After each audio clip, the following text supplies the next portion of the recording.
هاقول لك على دعوة لو دعيت بيها ربنا عز وجل والله العظيم مهما كان تقصيرك ربنا هيستجيب لك دعائك. بس في الأول صلي على الحبيب سيدنا محمد عليه أفضل الصلاة والسلام، واعمل لايك وشير عشان الفيديو يوصل لكل الناس.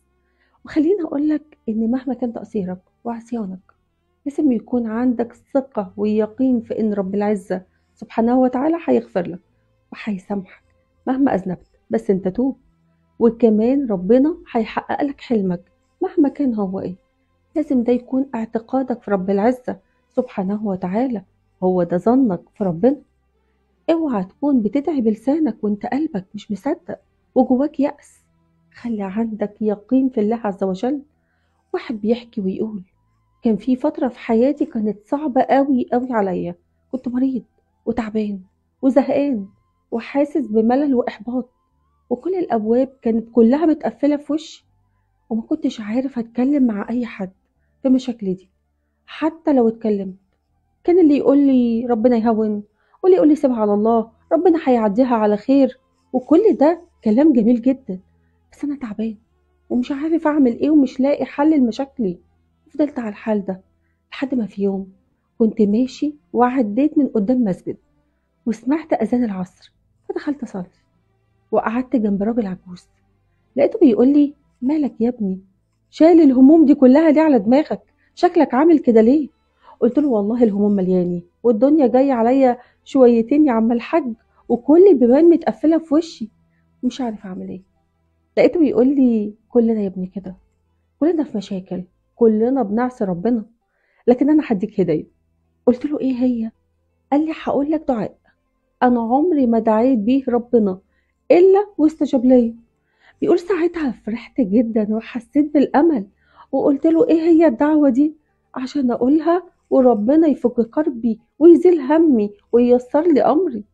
قال لي: انا يا ابني كل يوم بقول: اللهم قدر لي الخير وارضني به واجبر بخاطري جبرا يليق بجلال وجهك وعظيم سلطانك يا رب العالمين. والراجل العجوز كمل وقال: بذمتك يا ابني في احسن من انك توكل رب العالمين في امرك؟ قلت له: اكيد لا. قال لي: وكمان يكتب لك ويقدر لك الخير فيه؟ قلت له: طبعا لا. فقال لي: لو انت اخدت بالاسباب وكمان دعيت ربنا بالدعاء ده وطلعت الحاجه اللي انت بتدعي بيها ما فيهاش خير ليك، تاكد ان ربنا سبحانه وتعالى هيبعدها عنك، بس في نفس الوقت هيعوضك عوض كبير قوي انت عمرك ما كنت تتخيله عن الحاجة دي. اوعى يا ابني تستهون بالدعاء ده، على قد ما هو سهل وبسيط وما ياخدش منك دقيقة واحدة، الا انه سبحان الله انوي بس انت حاجتك، الحاجة اللي نفسك ربنا يحققها لك وادعي بيها ربنا وهتشوف عجائب قدرة الله عز وجل. وابقى ادعيلي. الشاب بيقول: مشيت وحسيت بالأمل وفرحت وبدأت أدعي بالدعاء ده لربنا كل يوم وأنا على يقين بالإجابة. وسبحان الله ما عداش عليا أسبوع وحالي بدأ يتبدل، بدأ الفرج يجيلي من حيث لا أحتسب. وسبحان الله حياتي كلها اتغيرت بسبب الدعاء البسيط ده. وانت كمان ادعي من جوه قلبك وانت على يقين بالإجابة، وربنا سبحانه وتعالى هيتقبل منك بعون الله وهيهون عليك وهيرزقك من حيث لا تحتسب.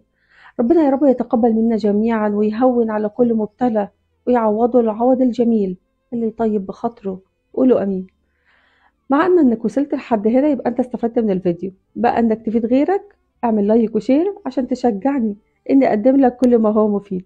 احبكم في الله. هدية محمود.